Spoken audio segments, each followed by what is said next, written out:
started in 2005 studying video games in a communications program where there were no faculty and no other students studying video games. So I kind of just read everything about video games and how people had studied them and figured out what my path in video games was. I was always interested in questions of representation.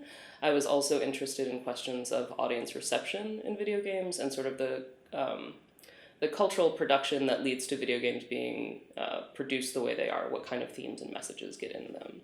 I started with a study of LGBTQ online gaming communities and seeing what they thought about representation. I did research interviewing both LGBTQ game designers as well as people who worked on games with LGBTQ content to make sense of why there wasn't more LGBTQ representation in video games.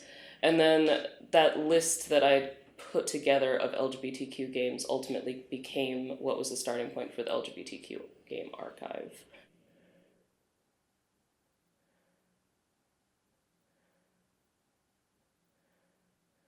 The LGBTQ Game Archive is a database of all known LGBTQ content in video games dating back to the 1980s. And we're expanding to address tabletop and role-playing games as well, so we have at least one example of those from the 1970s. The goal is to document everything that is known about each instance of LGBTQ content in each game. And so any game that shows up on a list of top LGBTQ characters, any game that shows up on Wikipedia lists or fan lists of games with LGBTQ content goes onto our master list. And then I, a research assistant or a volunteer, goes through and researches everything we can find about that. So each entry in the archive represents between 5 and 80 hours of research, which sounds like a lot, but we're still only a fraction of the way through our master list. When we started, when I originally started based on a list I'd created in 2006, we had 50 games.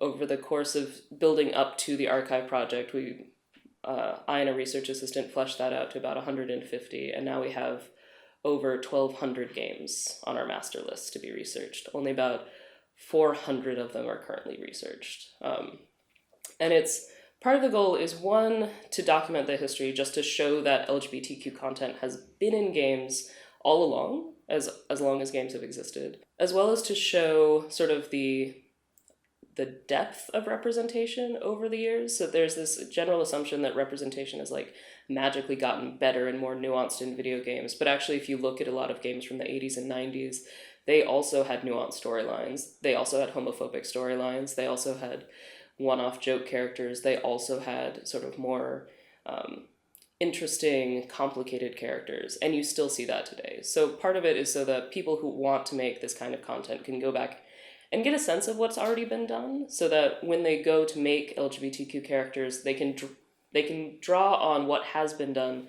to imagine what they could do better. One of the things that media studies especially teaches us is that people have a hard time imagining what good representation would be like, but they have a really good sense of what's wrong with a given representation that they see. And so once you take existing representations and critique them, you can get a sense of what needs to happen in the next one. In addition, it was just meant to be a resource. I mean, I was already pulling together all of this information. One of the things I discovered early on, before I was ever going to make this a public site, is that a lot of games that were showing up again and again on these lists, the stories behind them is actually much more complicated than what you see commonly represented.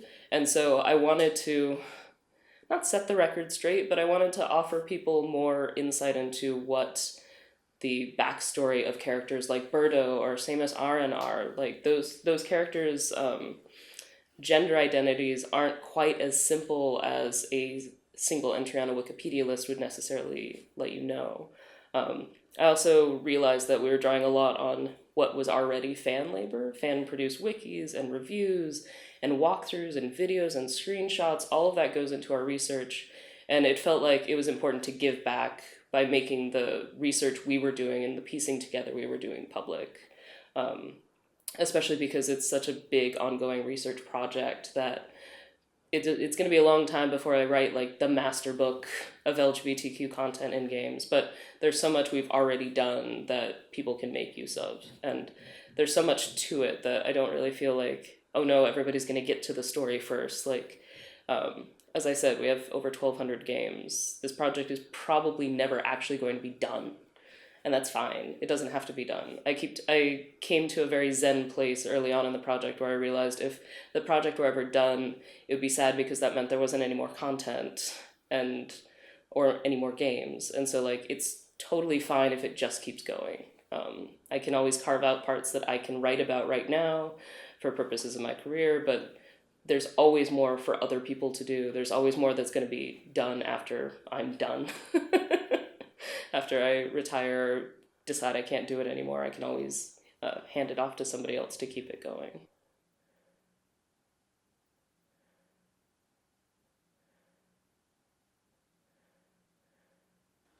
I mean, one, I'm in the process of applying for a grant to help fund technical assistance that can move us off of WordPress. Because right now the site is based on WordPress because that's what I already knew how to use. It's what I'd been using for my classes. It seemed like the easiest way to get things up quickly and to have a lot of different people editing it. However, over time and to make it sort of long-term sustainable, I don't want it related to a sort of proprietary software that could go away. If WordPress shut down, my site would be down. Every time they make a change, it affects the whole structure of the site. So I'm hoping to move it off to an independent site where we have a little more nuanced control of how people navigate it, how you can get information from it, and also to make it easier to update both the website that's front-facing as well as the background databases that we use for research. I do hope someday to have a physical space. I don't know what that will look like. I don't know if that will be a space on Temple's campus. I have we're in the process of getting a new building. I've added it to the wish list of things we could have, but everybody's added things to the wish list we could have, so who knows. But I would like a physical space to at least bring together all of the games from my own collection. I've been very lucky with Temple's libraries and media services department where when they ask for new games people need purchased, I go to the archive and say, these are the games that are on our list. These would be the most ideal for me to have access to. And for the most part, they've been able to do that.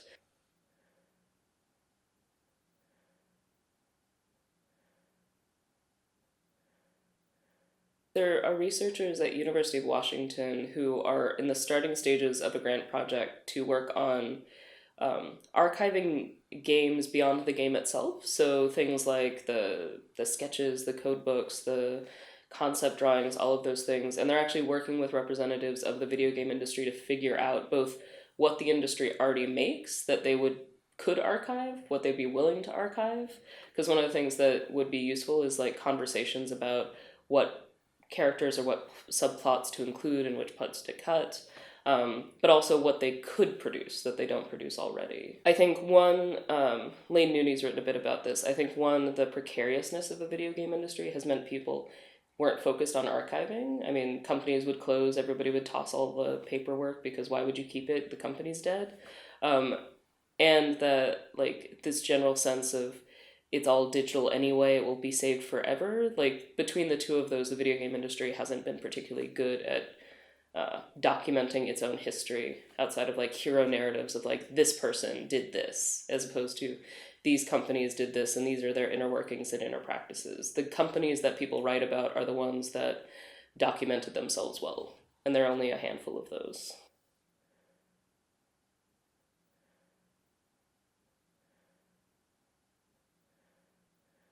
95% of it is free time activity. I mean, it was a project I started when I had an independent study student and an RA assigned from our graduate program. Our graduate program is structured in a way where we only get research assistants if there are no teaching assistantships left for a given semester because we don't have enough classes or something like that.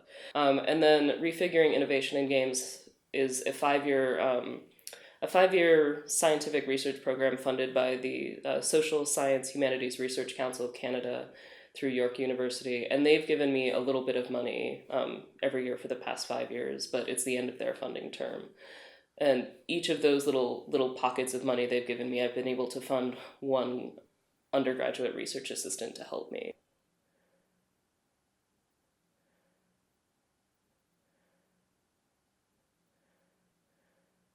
Yeah, I mean, in terms of the people who visit the site who send emails, it's been nothing but positive. I don't think um, I was prepared early on to get a rush of hate mail, and so like put myself in charge of answering the email instead of my undergraduate RA because I didn't want him to have to deal with that.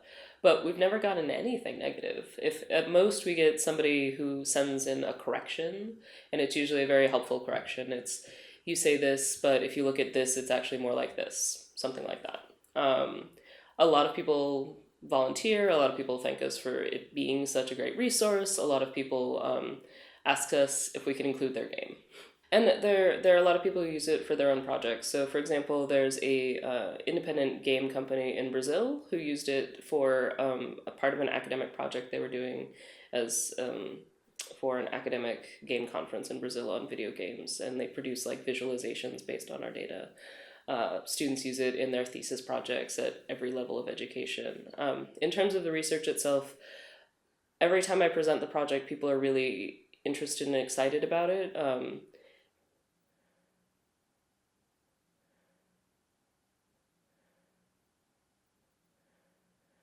As of, I guess, May of 2017, we'd had visitors from every single continent except Antarctica. So still pulling for Antarctica. And something like over 500,000 visitors, independent visitors, over, I guess it had been 2 years of being public at that stage.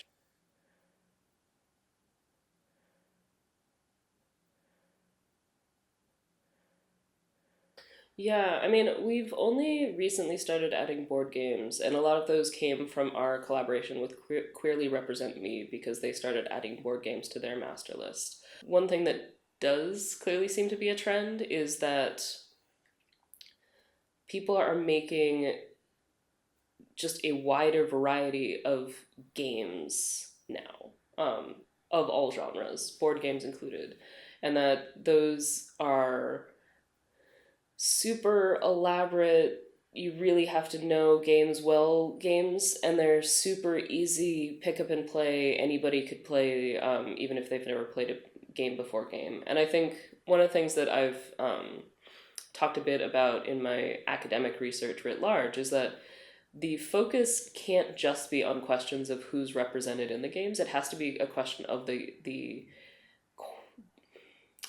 openness of the games themselves to be played by different kinds of people. So increased representation in a medium that has been viewed as exclusionary doesn't help if the game mechanics themselves continue to make them exclusionary to people who haven't played games. And so opening up the sort of the access to games in the first place has to start with the game mechanics and game literacy and like people understanding what they can do in a game. You can have the most nuanced representation you want, but if your game is just only accessible to people who have spent 5,000 hours in World of Warcraft beforehand, then it's not really doing what you wanted it to do in terms of representation. And I think that there is something in the new indie boom of making games that people might not even call games, that are designed to be things that anybody can play, and remind me a lot more of things like early 90s adventure games that are really just point and click and you can figure your way around. You don't necessarily need to know the right button combinations or be particularly dexterous to play. And I think that that's probably the biggest trend I've seen, is making games that are more accessible to more kinds of people.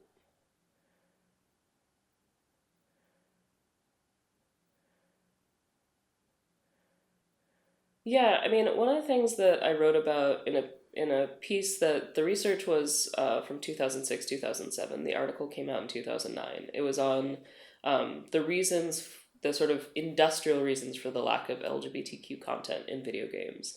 And one of the things I did at the conclusion of that article, which I never do in articles, was I predicted that an increase in indie represent if an increase of independently produced games would necessarily lead to an increase of LGBTQ content in the mainstream industry. And it's sort of an easy prediction to make because that was true in every other media industry. It was true in television, it was true in journalism, it was true in advertising, it was true in film. And that in every media industry, it is always on the periphery that you see innovation happening. And then slowly that innovation gets sort of pulled into the more mainstream forms of representation. And it always gets sort of a little niced up, a little less queer, a little less radical as it goes into the mainstream. But it inevitably happens. And you can see that consistently throughout time. But it's true, right? That the innovation always has to come from the periphery where it's not interested in commercial gains. And then once people in the mainstream industry see what can work, see how things can work, get new ideas from those, then they inevitably change the mainstream industry. And I think the 2010s to 2012 sort of what Bo Robergs has called the sort of avant-garde wave of queer games. I think partially what that produced is this new awareness of representation in the mainstream industry. I think it affects the conversations around representation that people have in like the big companies. Those companies have always been invested in commercial success, and so they also tend to chase the next new big thing. And another trend we've seen in every media industry is when queerness isn't hip anymore, we stop seeing it represented. It happened in US television in the 90s. You see this, what was called the gay 90s boom of every TV show had at least a gay best friend, if not gay main characters. And then by the early 2000s, you see that go away, and now you see it come back again. I never count on changes in the mainstream industry to last.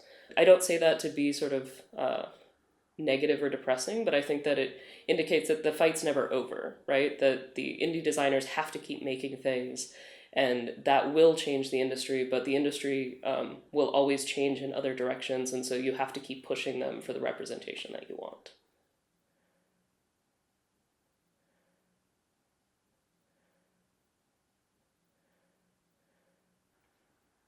I don't know, The Sims and Dragon Age, those are the two people bring up again and again. And in both cases, it's kind of problematic because they're not... one, Sims is, you can make whatever you want in Sims, and that's great, but it also means that it's not a form of representation that everybody gets to see. And then Dragon Age... always has LGBTQ characters, but it's always like 1 out of 1,000. So like they're the one in this entire universe of magic and mysterious creatures, and each race has like one queer person, and that's one queer person who's trans or who's gay or who's bi. There's just one of them throughout, and there's still major characters, and that's still important, but there's not a sense that they're part of the world.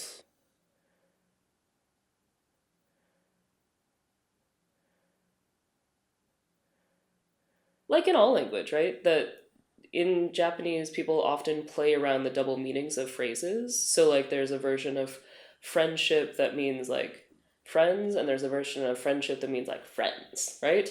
And that those are intentionally being played with in representations of same-sex relationships in Japanese popular culture. And that dates back far back into Japanese cultural history. It actually wasn't until the attempt by the British to colonize them that the Japanese started, I don't want to say feigning, but sort of playing up Christian morality to make a case that they didn't need to be invaded, that they were equals with the British versus everybody else in Asia.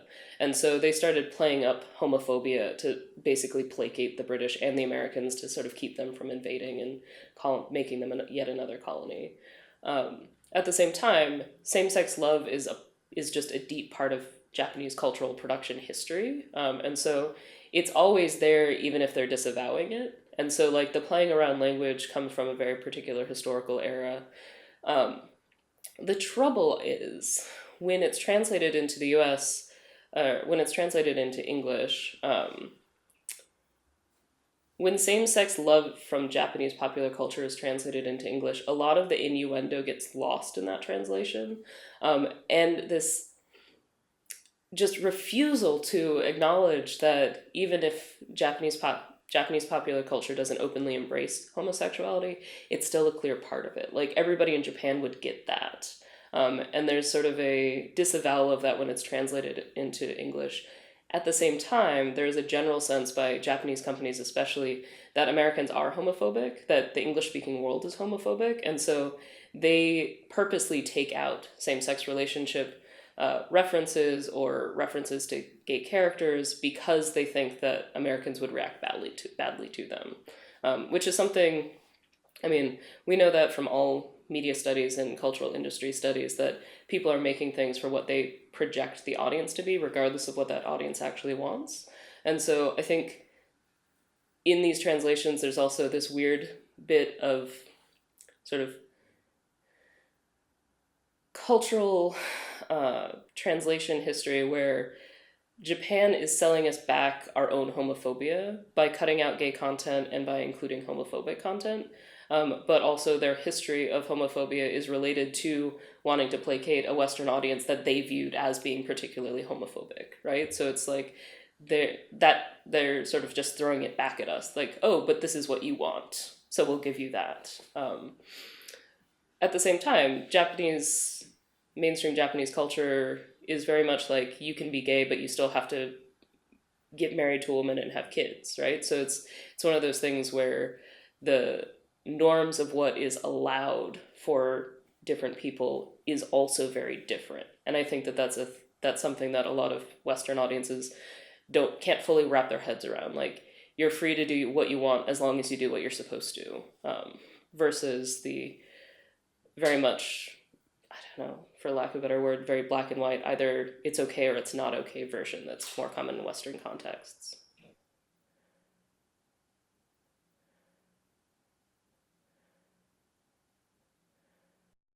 Yeah, they said they wanted to do an exhibit based on the archive, and we set up a call and tried to figure out what that would look like, what kind of workload it would look like.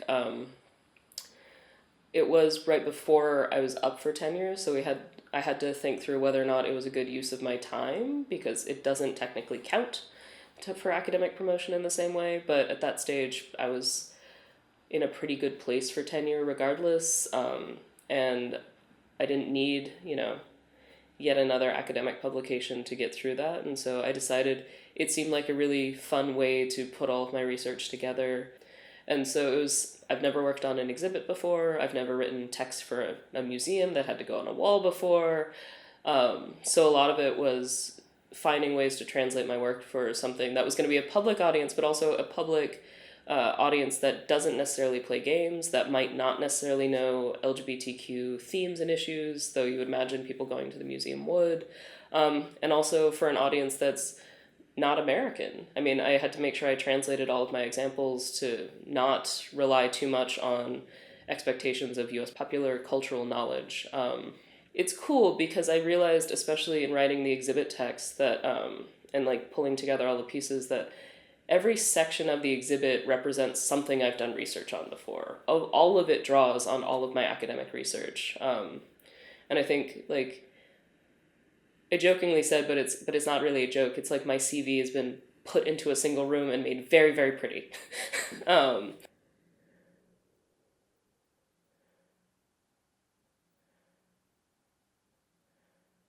don't think I'd fully imagine what that was going to feel like until I got into the space and I was like, oh, now I see the story. Um, it's just so bright and colorful, and like I don't think I fully expected the floors to be painted and like the way that would feel and mark off the space. Like when we came in August to see the room, it felt really small. I was like, I don't think we could fit this all in. But the way it's been broken up, it just feels so big and like there's so much there. It's also a lot of the designers we highlight are my friends. So it's actually really exciting to go in and see all of my friends up on the wall, even if, I didn't know anybody who could make it to the exhibit. Like everybody I knew was in that room who had been part of it. And so like I went around and took pictures of them to send back to them of like, this is your game, or this is the thing that you wrote, or this is the screenshot you sent me so that we could include it. So like it was really exciting to be able to see my like whole community in that room.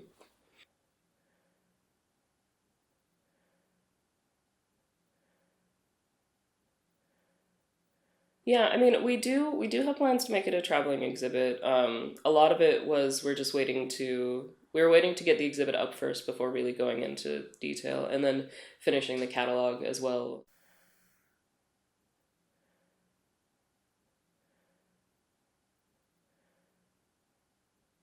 I've played consistently since I would say, about 5 years old, but I don't play a consistent kind of game, right? It's much more like piecing together the this is what I have access to now, this is what I have time to play now, this is what I'm interested in now. I would say, if anything, studying video games meant I play a lot more of them than I used to, because before I would pick one and just play it and then not play anything for a while, and then I'd pick up another one and play it. And now I feel it's more important for me to have a wider variety of the newer games to play to get a sense of what everybody's talking about. That said, the longer I study games, the less time I have to play games. So the games I really enjoy playing are the ones that I can literally just like pick up, play quickly, and then move on with my day, or the ones that I can finish over a school break. Like, if there's a game I can finish in a week, it's my ideal game, because that is how much time I have between semesters that I can dedicate to playing one thing.